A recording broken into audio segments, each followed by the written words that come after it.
Hi. അപ്പോൾ നമ്മൾ BEGC 114 അതായത് പോസ്റ്റ് കൊളോണിയൽ ലിറ്ററേച്ചറിലെ ഫസ്റ്റ് ബ്ലോക്ക് ആയിട്ടുള്ള ജുലൈസ് പീപ്പിളാണ് നമ്മൾ ഡിസ്കസ് ചെയ്യാൻ പോകുന്നത്. അപ്പോൾ ഇതെന്ന് പറയുന്നത് ഒരു ആഫ്രിക്കൻ ലിറ്ററേച്ചറാണ്. ഈ ബുക്ക് മൊത്തം ഇതിൽ കാര്യമായി ഡിസ്കസ് ചെയ്യുന്നത്. സാധാരണ രീതിയിൽ നമ്മൾ ബ്രിട്ടീഷ് ലിറ്ററേച്ചർ, അതേപോലെ ഇന്ത്യൻ ക്ലാസിക്കൽസ് ഇതൊക്കെയാണ് കൂടുതലും ഉണ്ടാവാറുള്ളത്. അപ്പോൾ ഇതിൽ നമുക്ക് തേർഡ് ഇയറിൽ പിന്നെ കുറച്ച് ആഫ്രിക്കൻ ലിറ്ററേച്ചർ പല ഇതായിട്ട് നമുക്ക് പഠിക്കാനുണ്ട്. അപ്പോൾ ഈ ബുക്ക് കൂടുതലും ആഫ്രിക്കൻ ലിറ്ററേച്ചറിൻ്റെ ഒരു പോസ്റ്റ് കൊളോണിയൽ ലിറ്ററേച്ചർ എന്ന രീതിയിൽ നമ്മൾ കൂടുതലും പഠിക്കുന്നത്. അപ്പോൾ കൊളോണൈസേഷന് ശേഷം അതേപോലെ ആഫ്രിക്കയിൽ വന്നിട്ടുള്ള എഴുത്തുകാരും അവരുടെ വർക്ക്സുമാണ് ഇതിൽ കൂടുതൽ വരുന്നത്. അപ്പോൾ ഇതിൽ ഫസ്റ്റ് ബ്ലോക്കിൽ ജുലൈസ് പീപ്പിൾ, അതേപോലെ സെക്കൻഡ് ബ്ലോക്ക് നദിൻ ഗോഡ്മേർ ആണ് ഇതിൻ്റെ ഒരു ഓതർ എന്ന് പറയുന്നത്. സെക്കൻഡ് ബ്ലോക്കിൽ ഷോർട്ട് സ്റ്റോറീസ് ആണ് വരുന്നത്. ഇതൊരു നോവലാണ്. അതേപോലെ ബ്ലോക്ക് തേർഡിൽ വരുന്നത് കുറച്ച് പോയട്രി റിലേറ്റഡ് ആയിട്ടുള്ള വർക്ക്സും, പിന്നെ ബ്ലോക്ക് 4 വരുന്നത് ഡ്രാമയാണ്. അപ്പോൾ ഇത്രയും കാര്യങ്ങളാണ് ഉള്ളത് കേട്ടോ. അപ്പോൾ നമ്മൾ ജുലൈസ് പീപ്പിളിൽ ഒന്ന് നമുക്ക് ഡിസ്കസ് ചെയ്യാം. ഇതിൽ കാര്യമായിട്ട് പിന്നെ ഡിസ്കസ് ചെയ്യുമ്പോൾ ഇതിനെക്കുറിച്ച് നമുക്ക് അറിയേണ്ട പ്രധാനപ്പെട്ട 2 കാര്യം എന്ന് പറയുന്നത്, ഒന്ന് അപ്പാർത്തൈഡ് വ്യവസ്ഥയും, ഒന്ന് 2 പീരിയഡ്സ് ഓഫ് ടൈമുമാണ്. അതായത് അപ്പാർത്തൈഡ് എന്ന് പറയുന്നത് നമുക്കറിയാം വർണ്ണ വിവേചനമാണ്. അപ്പോൾ ആഫ്രിക്ക എന്ന് പറയുമ്പോൾ തന്നെ നമുക്ക് ആദ്യം മനസ്സിൽ വരുന്നൊരു സംഭവമാണ് വർണ്ണവിവേചനം എന്ന് പറയുന്നത്. പിന്നെ 1948 മുതൽ 1994 വരെ ബ്ലാക്ക് മെജോറിറ്റി നമ്മുടെ വൈറ്റ് മൈനോറിറ്റിയുടെ മേലെ ഡോമിനേറ്റ് ചെയ്തിരുന്നു പല കാരണങ്ങളാൽ. അപ്പോൾ അതാണ് കൂടുതൽ അപ്പാർത്തൈഡിൽ വരുന്നത്. പിന്നെ 1960 നമ്മുടെ സൗത്ത് ആഫ്രിക്ക പിന്നെ കൊളോണൈസേഷനിൽ നിന്നൊക്കെ വിമുക്തമായി അവർ ഇൻഡിപെൻഡൻ്റ് ആവുന്നത്. അപ്പോൾ അതിനുശേഷമാണ് അവിടെ ബ്ലാക്സിന് ഡോമിനേഷൻ വരുന്നത്. അപ്പോൾ 2 പീരീഡ് ഓഫ് ടൈം എന്ന് പറയുമ്പോൾ ഈ 1960 മുമ്പുള്ള ടൈമും 1960 ശേഷമുള്ള ടൈമുമാണ്. അപ്പോൾ 1960 മുമ്പ് ഉറപ്പായിട്ട് കൊളോണൈസേഷൻ്റെ ടൈമാണ്. അപ്പോൾ അവിടെ വൈറ്റ് പീപ്പിൾ ആയിരിക്കും ഡോമിനേറ്റ് ചെയ്തിട്ടുണ്ടാവുക. അപ്പോൾ അവരുടെ വർക്ക്സ് ഒക്കെയാണ് കൂടുതലും വന്നിട്ടുണ്ടായിരുന്നത്. പിന്നെ 1960 ശേഷമാണ് അവിടെ പിന്നെ ആഫ്രിക്കയിൽ ജനിച്ച പ്യുവറായിട്ടുള്ള ബ്ലാക്സിൻ്റെ വർക്ക്സ് ഒക്കെ വന്നിട്ടുള്ളത്. അപ്പോൾ ഈ ഒരു വർക്ക് 1981 വന്നിട്ടുള്ളത്. ആദ്യം ഈ വർക്ക് അപ്പാർത്തൈഡ് വ്യവസ്ഥയ്ക്ക് എതിരെ സംസാരിക്കുന്നതുകൊണ്ട് തന്നെ ആദ്യം ഇത് പിന്നെ ബാൻ ചെയ്യപ്പെട്ടിരുന്നു. അപ്പോൾ ഇതിൻ്റെ ഓതർ എന്ന് പറയുന്നത് നമുക്കറിയാം നദീൻ ഗോഡ്മേർ ആണ്. അപ്പോൾ നദീൻ ഗോഡ്മേർ പിന്നെ ഈ പറയുന്ന പോലെ അവർ ജനിച്ചിട്ടുള്ളത്, അയാളുടെ ലൈഫ് പീരീഡ് എന്ന് പറയുന്നത് 1923 to 2014 വരെ അവർ ജീവിച്ചിട്ടുണ്ട് കേട്ടോ. അതേപോലെ അവർക്ക് 1991 നൊബേൽ പ്രൈസ് കിട്ടിയിട്ടുണ്ട്. അവരൊരു പൊളിറ്റിക്കൽ അതേപോലെ സോഷ്യൽ ആക്ടിവിസ്റ്റാണ് അവർ മോറൽ ആൻഡ് റേഷ്യൽ ഇഷ്യൂസാണ് ഹൈലൈറ്റ് ചെയ്തിരുന്നത്. അതേപോലെ അവർ പ്രൊമിനൻറ്റ് റോൾ, ഈ ആൻറ്റി അപ്പാർത്തൈഡ് മൂവ്മെൻറ്റിൽ വളരെയധികം പ്രൊമിനൻറ്റ് റോൾ എടുത്തിട്ടുണ്ട്. അവർ ആഫ്രിക്കൻ നാഷണൽ കോൺഗ്രസ്സിൽ അംഗമായിരുന്നു. അതുകൊണ്ട് തന്നെ അവരൊരു പിന്നെ എല്ലാത്തിനും ഒരു മിതവാദി എന്ന രീതിയിലാണ് അവരുണ്ടായിട്ടുണ്ടായിരുന്നത്. പിന്നെ ഒരുപാട് ബുക്സ് നദീൻ ഗോഡ്മേർ എഴുതിയിട്ടുണ്ട്. ഇതിൻ്റെ മെയിൻ തീം എന്ന് പറയുന്നത് ഈ ഒരു ആൻറ്റി അപ്പാർത്തൈഡ് ആയിട്ടുള്ള മൂവ്മെൻറ്റും, അതേപോലെ പിന്നെ തീംസ് ആയിട്ട് വരുന്നത് റേഷ്യൽ ഇഷ്യൂസ് വരുന്നുണ്ട്, അതേപോലെ തന്നെ ഹൈറാർക്കി വരുന്നുണ്ട്, പിന്നെ ഗ്രാറ്റിറ്റ്യൂഡ് വരുന്നുണ്ട്, അതേപോലെ ലിബറലിസം വരുന്നുണ്ട്, ഹിപ്പോക്രസി വരുന്നുണ്ട്, പവർ വരുന്നുണ്ട്, കൾച്ചർ ഡിസ്പ്ലേസ്മെൻറ്റ് വരുന്നുണ്ട്. ഇതൊക്കെ ഇതിൽ തീംസ് ആയിട്ട് വരുന്നുണ്ട്. അപ്പോൾ നമുക്ക് സ്റ്റോറിയിലോട്ട് പോകുന്നതിന് മുമ്പ് ഇതിലുള്ള ക്യാരക്ടേഴ്സിനെ ഒന്ന് പരിചയപ്പെടാം. മൗറീൻ ആൻഡ് ബാം, ഇവർ 2 പേര് കപ്പിളാണ്. ഇവർ വൈറ്റ് കപ്പിൾസ് ആണ് കേട്ടോ. ആഫ്രിക്കയിൽ ജീവിക്കുന്ന വൈറ്റ് കപ്പിൾസ് ആണ്. അവർ വളരെയധികം ലിബറലായി ചിന്തിക്കുന്ന നല്ല ആൾക്കാരാണ്. അതായത് പിന്നെ അത്രയും കാലം പിന്നെ ബ്ലാക്സിനെ അവർ ഡോമിനേറ്റ് ചെയ്യുകയും ചെയ്തിട്ടുണ്ടായിരുന്നു. അതായത് ഇപ്പം നമ്മൾ ഒരു അണ്ടർസ്റ്റാൻഡിങ് നോവലിലെ 4th ബ്ലോക്കിൽ അച്ചബയുടെ ഒരു നോവൽ പഠിക്കുന്നുണ്ട്, തിങ്സ് ഫാൾ അപ്പാർട്ട് എന്ന് പറയുന്നത്. അതിൽ നമുക്ക് കറക്റ്റ് മനസ്സിലാക്കാൻ പറ്റുന്നുണ്ട് എങ്ങനെയാണ് അവിടെ കൊളോണൈസേഷൻ വേരുറപ്പിക്കുന്നത് എന്ന് പറയുന്നുള്ളത്. അപ്പോൾ അതേപോലെ തന്നെ ആ ഒരു കൊളോണൈസേഷനിൽ വൈറ്റ് പീപ്പിൾ ബ്ലാക്കിനെ അവരുടെ കൾച്ചറും അവരുടെ എല്ലാ കാര്യങ്ങളും പിടിച്ചടക്കി അവരുടെ കൾച്ചർ നമ്മളിലേക്ക് അവർ തരികയാണ് ചെയ്യുന്നത്. അപ്പം ആ കാലഘട്ടമൊക്കെ കഴിഞ്ഞതിന് ശേഷമാണ് ഈ ഒരു വർക്കൊക്കെ വരുന്നത്.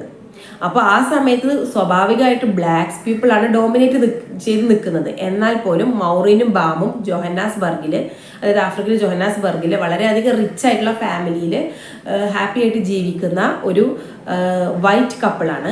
അവർക്ക് 3 മക്കളുണ്ട്. അതേപോലെ വിക്ടർ, ജീന, റോയ്സ് എന്ന് പറഞ്ഞുകൊണ്ട് അവരൊന്നും അത്ര ഇമ്പോർട്ടൻ്റ് ക്യാരക്ടേഴ്സ് അല്ല. അപ്പോൾ സ്മാൾസ് ഫാമിലി എന്നാണ് ഇവരെ ഇതിൽ അഡ്രസ്സ് ചെയ്യുന്നത്. സ്മാൾസ് ഫാമിലി എന്നാണ് മൗറിൻ്റെയും ബാമിൻ്റെയും ഫാമിലി അഡ്രസ്സ് ചെയ്യുന്നത്. അപ്പോൾ അവർ രണ്ടുപേരും ഇതിലെ പ്രധാനപ്പെട്ട ക്യാരക്ടേഴ്സ്. പിന്നെ ജുലൈ എന്ന് പറയുന്നത് നമ്മൾ വിചാരിക്കുക കേൾക്കുമ്പോൾ അതൊരു പെണ്ണാണ്. അത് പെണ്ണല്ല, അതൊരാണാണ്. അയാൾ ഒരു മെയ്ഡാണ്. ഈ ഒരു മൗറിൻ്റെയും ബാമിൻ്റെയും ഫാമിലി ഒരു മെയ്ഡാണ് അവർ. അപ്പോൾ ജുലൈ എന്ന് പറയുന്നത് ഒരു ആഫ്രിക്കനുമാണ് കേട്ടോ, അതായത് ഒരു ബ്ലാക്ക് പീപ്പിളാണ്. അപ്പോൾ മൗറിനും ബാമും വളരെ അധികം ഒരു അഫെക്ഷനേറ്റ് ആയിട്ട് ആണ് പിന്നെ ജുലൈനെ കൊണ്ടു നടന്നിരുന്നത്. അതായത് അവർ വൈറ്റ് പീപ്പിൾ ആണെങ്കിൽ പോലും അവർ നല്ല രീതിയിലാണ് ബ്ലാക്സിനോട് ഇടപഴകുന്നതും പെരുമാറുന്നതും എന്നുള്ള ഒരു അഹങ്കാരം അല്ലെങ്കിൽ അങ്ങനെ ഒരു ആറ്റിറ്റ്യൂഡ് അവർക്കുണ്ടായിരുന്നു. അവർ നല്ല രീതിയിൽ തന്നെയാണ് അവർ പെരുമാറിയിരുന്നത്. അതേപോലെ പിന്നെ ക്യാരക്ടർ വരുന്നത് ജുലൈൻ്റെ മദർ, അതേപോലെ ജുലൈൻ്റെ വൈഫായിട്ടുള്ള മാർത്ത, പിന്നെ ജുലൈൻ്റെ ഗേൾ ഫ്രണ്ട് ആയിട്ടുള്ള എലൈൻ. ഇത്രയും പേരാണ് അതിലൊരു കുറച്ച് ചെറിയ ക്യാരക്ടേഴ്സാണ് അവരൊക്കെ വരുന്നത്. പിന്നെ ഡാനിയൽ വരുന്നുണ്ട്, ജുലൈൻ്റെ ഒരു ഫ്രണ്ടാണ്. പിന്നെ ലിഡിയ വരുന്നുണ്ട്, അതായത് ജുലൈനെ എടുത്ത് വളർത്തിയ പ്രൊട്ടക്ട് ചെയ്തിരുന്ന ആളാണ് ലിഡിയ. മാത്രമല്ല ലിഡിയ ആണ് പിന്നെ എന്താണ് ഈ മൗറിൻ ഫാമിലിയിൽ അല്ലെങ്കിൽ ഈ സ്മാൾസ് ഫാമിലിയുടെ ആദ്യത്തെ മെയ്ഡ് എന്ന് പറയുന്നത്. അതിനുശേഷമാണ് അവിടേക്ക് ജുലൈ വരുന്നത്. അപ്പോൾ ഇത്രയും ക്യാരക്ടേഴ്സാണ് ഇതിലുള്ളത്. അപ്പോൾ മൗറിനും ബാമും വൈറ്റ് കപ്പിളാണെന്ന് നമ്മൾ പറഞ്ഞു. അവർ 3 കുട്ടികളായിട്ട് ഇങ്ങനെ ജോഹന്നാസ്ബർഗിൽ അടിപൊളിയായിട്ട് ജീവിക്കുകയാണ്. അവരുടെ മെയ്ഡായിട്ട് ജുലൈ വല്ലപ്പോഴും ഒക്കെ നാട്ടിലേക്ക് പോവാറുള്ളൂ, അവരുടെ വില്ലേജിലേക്ക്. അവർ കറക്റ്റ് സമയത്ത് ഭാര്യക്ക് അതേപോലെ അമ്മക്കുള്ള ക്യാഷൊക്കെ അയച്ചു കൊടുക്കും, കത്തുകളൊക്കെ അയക്കും മാത്രമേ ഉണ്ടായിരുന്നുള്ളൂ.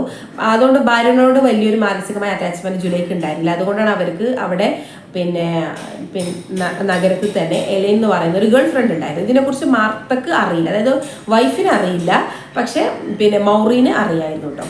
പിന്നെ ഉള്ളത് പിന്നെ അതേപോലെ ഈ മൗറിൻ്റെ ഫാദർ എന്ന് പറയുന്ന ഒരു ലീഡറായിരുന്നു, ഒരു വൈറ്റ് ലീഡറായിരുന്നു അദ്ദേഹം.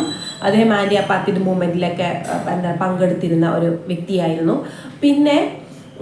പിന്നെ ഒരു പ്രശ്നം വന്നു. ഈ ഒരു ഇങ്ങനെ അടിപൊളിയായിട്ട് പോണ സമയത്ത് ബ്ലാക്ക് റിബൽസ് എന്ത് ചെയ്തു, പിന്നെ വൈറ്റ് പീപ്പിളിനെ ക്യാപ്റ്റിവേറ്റ് ചെയ്യാനും അവരെ ബുദ്ധിമുട്ടിക്കാനൊക്കെ തുടങ്ങിയപ്പോൾ അത് പേടിച്ചിട്ട് നമ്മുടെ ഈ സ്മാൾസ് ഫാമിലി ബാമും മൗറീനും മക്കളും എന്ത് ചെയ്തു, പിന്നെ നമ്മുടെ ജുലൈൻ്റെ നാട്ടിലേക്ക് അവരുടെ പിന്നെ ഗ്രാമത്തിൽ ഒളിച്ച് ജീവിക്കാൻ വേണ്ടി പോവുകയാണ്. ജുലൈ അവരെ പ്രൊട്ടക്റ്റ് ചെയ്യാൻ വേണ്ടിയിട്ട് അവരെ കൊണ്ടുപോവുകയാണ് ചെയ്യുന്നത്. പിന്നെ ജുലൈക്ക് അവരോടുള്ള കമ്മിറ്റ്മെൻറ്റും ലോയാലിറ്റിയൊക്കെ നമുക്ക് അതിൽ കാണാൻ പറ്റും. പിന്നെ അവർക്ക് കൊണ്ടുപോയി. അപ്പോൾ പക്ഷേ ട്രൈബിൻ്റെ കൂടെയായി പിന്നീട് ജീവിതം. ആ വില്ലേജിൽ എത്തിയപ്പോൾ തന്നെ മൗറീനും ബാമിനും വളരെയധികം ഇൻസെക്യൂരിറ്റി ഫീൽ ചെയ്യാൻ തുടങ്ങി. അതായത് അവർ അത്രയും റിച്ച് ആയിട്ടുള്ള എല്ലാം കൊണ്ട് സഫിഷ്യൻ്റായി ജീവിച്ചിരുന്ന അവർ പെട്ടെന്ന് ഇവരുടെ ഒരു വീട്ടിലേക്ക് വരികയും പിന്നെ ജുലൈൻ്റെ അമ്മയുടെ വീട്ടിലാണ് അവർ താമസിച്ചിട്ടുണ്ടായിരുന്നത്. ജുലൈയുടെ അമ്മക്കും അതേപോലെ ജുലൈൻ്റെ വൈഫിനും അതിൽ വലിയൊരു താല്പര്യമൊന്നും ഉണ്ടായിരുന്നില്ല. ഇതിന് ഇത്രത്തോളം ലോയാലിറ്റിയുടെ ആവശ്യമൊന്നുമില്ല എന്നുള്ള രീതിയിലുണ്ടായിരുന്നു. പക്ഷെ ജുലൈ അവരെ പ്രൊട്ടക്ട് ചെയ്യാൻ വേണ്ടി കഴിയുന്നതൊക്കെ ചെയ്യുന്നുണ്ടായിരുന്നു.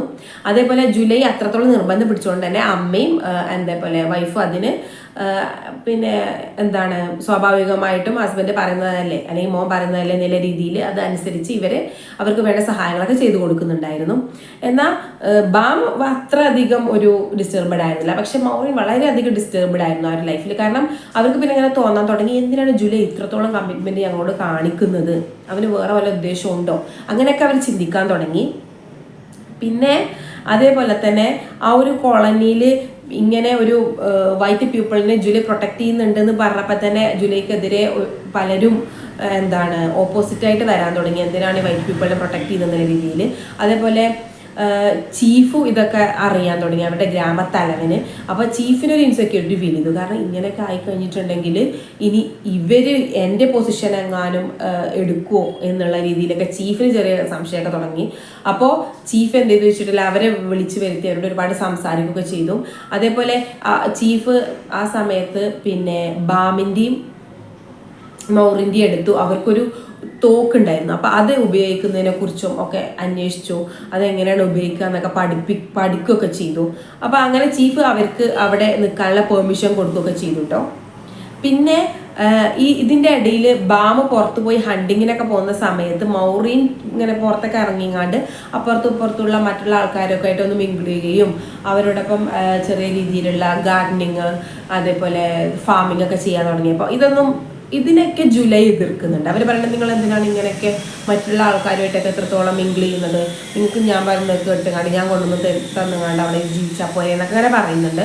അപ്പോൾ അതൊന്നും അതായത് അങ്ങനെ ഒരു ഇൻസ്ട്രക്ഷൻസ് കേട്ട് അല്ലെങ്കിൽ മറ്റൊരാൾ പറയുന്നത് കേട്ട് ജീവിച്ച ആൾക്കാരല്ല ഈ മൗറീനോ എന്ന് പറയുന്നത്. അപ്പോൾ അവർക്ക് ഒരു കുറച്ച് ഫ്രസ്ട്രേഷൻ ഉണ്ടാക്കുന്നുണ്ട്, എന്തിനാണ് ഇവൻ ഇത്രത്തോളം ഞങ്ങളെ ഭരിക്കുന്നത് എന്നുള്ള രീതിയിൽ. അപ്പോൾ പിന്നെ അവരിങ്ങനെ ചിന്തിക്കുകയാണ്, ഞാനിങ്ങനെ മറ്റുള്ള ആൾക്കാരോട് അല്ലെങ്കിൽ മാർത്ത എന്ന് പറഞ്ഞ ജൂലൈൻ്റെ വൈഫാണ്, അപ്പോൾ അവരോടൊക്കെ കൂടുതൽ സംസാരിക്കുന്ന സമയത്ത് പിന്നെ ഇനി ഇവനൊരു പക്ഷെ തോന്നുന്നുണ്ടാവും, അതായത് അവൻ്റെ ഗേൾഫ്രണ്ടിനെ കുറിച്ച്, അവരുടെ നാട്ടിലുള്ള ഗേൾഫ്രണ്ടിനെ കുറിച്ച് ഇവർക്ക് എന്താ ഗേൾഫ്രണ്ടിൻ്റെ പേരെന്ന് പറയുന്നത് എലനാണ്. അപ്പോൾ എലനെ കുറിച്ച് മാർത്തയോട് പറയും, അല്ലെങ്കിൽ മറ്റുള്ള നെയ്ബർ വുമൻസിനോടൊക്കെ പറയുന്നത് വെച്ച് ചിന്തിക്കുന്നുണ്ടാവും എന്നങ്ങനെയൊക്കെ വിചാരിക്കുന്നുണ്ട് നമ്മുടെ പിന്നെ. അല്ലെങ്കിൽ പൊതുവെ ഓവർ തിങ്കിങ് ഉള്ള ആൾക്കാരായിരിക്കുമല്ലോ സ്ത്രീകൾ എന്ന് പറയുന്നത്. അപ്പോൾ ഇവിടെ ജൂലൈ അല്ല പിന്നെ മൗറീനും അങ്ങനെയൊക്കെ ചിന്തിക്കുകയാണ് ചെയ്യുന്നത്. പിന്നെ ഇതിൻ്റെ ഇടയിൽ ഇവർക്കൊരു ട്രക്ക് ഉണ്ട്, പിന്നെ അത് ഇവർ ഇങ്ങോട്ട് കൊണ്ടുവന്നിട്ടുണ്ട് മൗറീനും ബാമിനും. അപ്പോൾ ആ ട്രക്ക് ഇടക്ക് പിന്നെ ഇവനും ഫ്രണ്ടും കൂടി, അതായത് ഡാനിയൽ എന്ന് പറയുന്ന ഫ്രണ്ട് ഉണ്ട് ജൂലൈക്ക്. അപ്പോൾ ജൂലൈ ഡാനിയലും കൂടി ആ ഒരു ട്രക്കൊക്കെ എടുത്തുകൊണ്ട് പോകും. അപ്പോൾ ഇവരോട് പെർമിഷൻ ചോദിക്കാതെയാണ് ഇവൻ കൊണ്ടുപോകുന്നത്. അപ്പോൾ ഇവർക്ക് അതൊക്കെ ഭയങ്കര പ്രശ്നമാവാൻ തുടങ്ങി. അപ്പോൾ അതിനെക്കുറിച്ച് ചോദ്യം ചെയ്യാൻ തുടങ്ങി. അപ്പോൾ ഇവൻ പറയുന്നുണ്ട്, അവർ റേഡിയോ കേൾക്കുന്ന ആൾക്കാരൊക്കെ നിരന്തരമായിട്ട് റേഡിയോ ഒക്കെ കേൾക്കുന്ന ആൾക്കാരാണ്. അപ്പോൾ നിങ്ങൾക്ക് പിന്നെ റേഡിയോക്ക് വേണ്ട ബാറ്ററിയും നിങ്ങൾക്ക് വേണ്ട ഫുഡ് സ്റ്റഫ്സും ഒക്കെ കൊണ്ടുവരാൻ വേണ്ടിയിട്ടാണ് നിങ്ങളുടെ ട്രക്ക് ഞാൻ ഉപയോഗിച്ചിട്ടുള്ളത്. അല്ലാതെ നിങ്ങളെ ഇത്രത്തോളം മറ്റുള്ളവരുടെയൊക്കെ വെറുപ്പും ദേഷ്യവും ഒക്കെ സഹിച്ച് നിങ്ങളിവിടെ പ്രൊട്ടക്റ്റ് ചെയ്യുന്നില്ലേ ഞാൻ എന്നിട്ട് നിങ്ങൾക്ക് അതിൻ്റെ ഒരു ഇത് കാണുന്നില്ലല്ലോ എന്നൊക്കെ പറഞ്ഞുകൊണ്ട് ജൂലൈ അങ്ങോട്ടും പറയുന്നുണ്ട് കേട്ടോ. അങ്ങനെയൊക്കെ പറയുന്നുണ്ട്. ജൂലൈ കുറേ സംസാരിക്കുമ്പോൾ ഇംഗ്ലീഷും പിന്നെ അവൻ്റേതായിട്ടുള്ള ഒരു നാറ്റീവ് ലാംഗ്വേജ്, ഒരു ട്രൈബ്സിലുള്ള നാറ്റീവ് ലാംഗ്വേജും മിക്സ്ഡ് ആയിട്ടാണ് സംസാരിക്കുന്നത്. പിന്നെ അവിടെ ഒരു ഗുംബ എന്ന് പറഞ്ഞൊരു ഫെസ്റ്റിവൽ, ട്രൈബ്സിൻ്റെ ഇടയിൽ അറിയാം, അവർ ഭയങ്കരമായിട്ട് പാട്ട് നൃത്തമൊക്കെ ആഘോഷിക്കുന്നവരൊക്കെ ആയിരിക്കും. അപ്പോൾ ഗുംബ എന്ന് പറയുന്നൊരു ഫെസ്റ്റിവൽ ഉണ്ടാവുകയും അപ്പോൾ ആ ഒരു സമയത്ത് പിന്നെ മൗറീനൊന്നും അതത്രയ്ക്ക് ഇഷ്ടപ്പെടുന്നില്ല. ആ ഒരു സ്മാൾ ഫാമിലിക്ക് ആ ഒരു അറ്റ്മോസ്ഫിയറൊന്നും അവർക്ക് അത്ര ഇഷ്ടപ്പെടുന്നില്ല. പക്ഷെ അതിൻ്റെ ഇടയിൽ ആ ഒരു ഫെസ്റ്റിവലിൻ്റെ ആ തിരക്കിൻ്റെ ഇടയിൽ ഇവരുടെ ഗണ്ണ് മിസ്സാവുകയാണ് ചെയ്യുന്നത്. അപ്പോൾ ഭയങ്കരമായിട്ട് പിന്നെ മൗറീന് നമ്മുടെ ജൂലൈ അതെടുത്തിട്ടുണ്ടാവുമോ എന്നൊരു ഭയങ്കര സംശയം വരികയാണ് ചെയ്യുന്നത്. പിന്നെ ഡാനിയലാണ് അത് റോബറി ചെയ്തെന്നുള്ളത് പിന്നെ മൗറീന് തോട്ട് വരികയാണ്. കാരണം ഡാനിയലിന് ഈ ഗണ്ണ് എങ്ങനെയാണ് ഉപയോഗിക്കുക എന്നുള്ളതൊക്കെ പിന്നെ മൗറീൻ്റെ ഹസ്ബൻഡായ ബാമൊക്കെ പഠിപ്പിച്ചു കൊടുക്കുന്നുണ്ടായിരുന്നു. ഡാനിയൽ എന്ന് പറയുന്നത് നമ്മുടെ ജൂലൈൻ്റെ ഫ്രണ്ട് തന്നെയാണ്. പിന്നെ കുറച്ച് കാലം കഴിയുമ്പോൾ ഒരു പിന്നെ റിപ്പോർട്ട് കിട്ടും, അതായത് ഡാനിയൽ റിബൽസിൻ്റെ ഒക്കെ കൂട്ടത്തിൽ കൂടി, അങ്ങനെ ബ്ലാക്ക് റിബൽസിൻ്റെ കൂട്ടത്തിൽ കൂടിങ്ങാണ്ട് വൈറ്റിനെ ഉപദ്രവിക്കുന്ന ഒരു ഗ്യാങ്ങിലേക്ക് മാറിയിട്ടുണ്ട്. അപ്പോൾ അവൻ തന്നെയാണ് ആ ഒരു ഗണ്ണ് കട്ടുകൊണ്ട് പോയത് എന്നുള്ളത് പിന്നീട് മനസ്സിലാവുന്നുണ്ട്. പിന്നെ ജൂലൈ ആണ് എന്നുണ്ടെങ്കിൽ പിന്നെ ഇപ്പോൾ ഒരുപാട് സഫർ ചെയ്യാൻ തുടങ്ങി. കാരണം പിന്നെ പലയധികം ലഹളകളും അതായത് ബ്ലാക്സും വരും നമ്മൾ ലഹളകൾ ഉണ്ടായിക്കൊണ്ടേ ഇരിക്കുമ്പോൾ ജൂലൈ ഇവരെ സ്വന്തം റിസ്ക് എടുത്ത് അവരുടെ നാട്ടിൽ കൊണ്ടുവന്ന് പ്രൊട്ടക്റ്റ് ചെയ്തുകൊണ്ടിരിക്കുകയാണ്. അപ്പോൾ കൂടുതൽ പിന്നെ ഈ ഒരു പ്രശ്നം അതൊരു പിന്നെ ഇങ്ങനെ പ്രശ്നങ്ങൾ കേട്ടുകൊണ്ടേ ഇരിക്കുകയാണ്. അപ്പോൾ ജൂലൈ സത്യം പറഞ്ഞാൽ ഭയങ്കരമായിട്ട് ഈ ഒരു കാര്യത്തിൽ സഫർ ചെയ്തുകൊണ്ടിരിക്കുകയാണ് ശരിക്കും ചെയ്യുന്നത്. പിന്നെ പക്ഷെ ഒരു വശത്ത് ഇതൊക്കെ ചെയ്യുമ്പോൾ മൗറീനാണെങ്കിൽ ജൂലൈനെ ഇങ്ങനെ സസ്പെക്ട് ചെയ്തുകൊണ്ടേ ഇരിക്കുകയാണ് ഓരോ കാര്യത്തിന് വേണ്ടിയിട്ടും. പിന്നെ അതിങ്ങനെ പോണിൻ്റെ ഇടയിൽ പെട്ടെന്ന് ഒരു ഇൻസിഡൻറ്റോട് കൂടി ഈ സ്റ്റോറി അങ്ങോട്ട് നിൽക്കുകയാണ് ചെയ്യുന്നത്. ഈ സ്റ്റോറി അങ്ങനെ അത്ര വലിയ ഒരു നല്ലൊരു എൻഡാണ് അല്ലെങ്കിൽ മോശം എൻഡാണ് രണ്ടും പറയാനില്ല. അങ്ങനെ ഒരു എന്തൊക്കെയോ ബാക്കി വെച്ച് അവസാനിപ്പിക്കുന്നത് പോലെയാണ് ഈ സ്റ്റോറി അവസാനിക്കുന്നത്. അതായത് മൗറീൻ തുന്നിക്കൊണ്ടിരിക്കുകയാണ്. അപ്പോൾ ഒരു ഹെലികോപ്റ്റർ വരികയാണ്. പിന്നെ അപ്പോൾ മൗറീൻ എന്ത് ചെയ്യും, ആ ഒരു ബുഷ് ലാൻഡിൻ്റെ ഇടയിൽ കൂടി ഹെലികോപ്റ്റർ വന്ന് ഇറങ്ങുന്നപ്പോൾ അതിൻ്റെ ഇടയിൽ കൂടി പിന്നെ ഓടിപ്പോയിങ്ങാണ്ട് ആ ഒരു ഹെലികോപ്റ്ററിൽ അങ്ങോട്ട് കയറുകയാണ്. അപ്പോൾ മൗറീൻ്റെ ഹസ്ബൻഡായിട്ടുള്ള ബാമും കുട്ടികളും എല്ലാവരും ബാക്കിൽ നിന്ന് മൗറീനെ വിളിക്കുന്നുണ്ട്. പക്ഷെ മൗറീൻ അതൊന്നും കേൾക്കുന്നില്ല. മോറിനെ എങ്ങനെയെങ്കിലും അവിടെ നിന്ന് രക്ഷപ്പെടണം. അവൾ ആകെ ഒരു ഇൻസെക്യൂരിറ്റി അനുഭവിച്ചുകൊണ്ടിരിക്കുകയായിരുന്നു. അപ്പോൾ എന്തെങ്കിലും രീതിയിൽ അവിടെ രക്ഷപ്പെടുന്ന ഒരു ചിന്ത മാത്രമാണ് ഇപ്പോൾ മോറിനുള്ളത്. അപ്പോൾ അങ്ങനെ മോറിന് അവിടെ അങ്ങനെ അങ്ങോട്ട് ആ ഒരു ഹെലികോപ്റ്ററിലേക്ക് എൻ്റെ ഇങ്ങോട്ട് അങ്ങനെയാണ് ആ കഥ അവസാനിക്കുന്നത് കേട്ടോ. അപ്പം ഇതിൽ മെയിനായിട്ട് നമ്മൾ പറയേണ്ടത് ഈ നോൺ അപ്പാർട്ടിയുടെ മൂവ്മെൻറ്റ്സ്, അതേപോലെ അപ്പാർട്ടിയുടെ മൂവ്മെൻറ്റ് എന്താണ്, അതേപോലെ 2 ബ്രോഡ് പീരിയഡ്സിനെ കുറിച്ച്, അതായത് അവരുടെ കൊളോണൈസേഷൻ വരുന്നതിൻ്റെ മുമ്പുള്ള പീരിയഡും പിന്നെ ആഫ്റ്റർ ഇൻഡിപെൻഡൻ്റ് ഉള്ള ആ ഒരു പീരിയഡ്സിനെ കുറിച്ച്, പിന്നെ ഇതിലുള്ള തീംസ് ആയിട്ടുള്ള റേഷ്യൽ ഹൈറാർക്കി, അതേപോലെ വൈറ്റിൻ്റെ ഒരു ലിബറലിസ്റ്റിക് ആറ്റിറ്റ്യൂഡ്, അതേപോലെ ഹിപ്പോക്രസി, കൾച്ചറൽ ഡിസ്പ്ലേസ്മെൻറ്റ്, അതായത് അവർ ഒരു വൈറ്റ് അവരെങ്ങനെയാണ് ആദ്യം താമസിച്ചിരുന്നത് ആ ഒരു കൾച്ചറിൽ നിന്നും ശരിക്കും മാറിയിട്ട് അവർ പിന്നെ ട്രൈബ്സിൻ്റെ ഒരു കൾച്ചറിലേക്ക് വന്നപ്പോൾ ഉണ്ടായിരുന്ന അവർക്കുള്ള എക്സ്പീരിയൻസസ്, ഇത്രയും കാര്യങ്ങളൊക്കെയാണ് ഇതിൽ ഡിസ്കസ് ചെയ്യുന്നത്. അപ്പോൾ ഫസ്റ്റ് ബ്ലോക്കിൽ ഇത്രയും കാര്യങ്ങളാണ് ഉള്ളത്. അപ്പോൾ നിങ്ങൾക്ക് എല്ലാവർക്കും ഇത് മനസ്സിലായിട്ടുണ്ടാവുമെന്ന് പ്രതീക്ഷിക്കുന്നു. അപ്പോൾ ജസ്റ്റ് ഒരു കമൻറ്റ് എഴുതുക, അത് നമുക്ക് വളരെയധികം ഒരു എൻകറേജ്മെൻ്റ് ആണ് കേട്ടോ. Thanks a lot.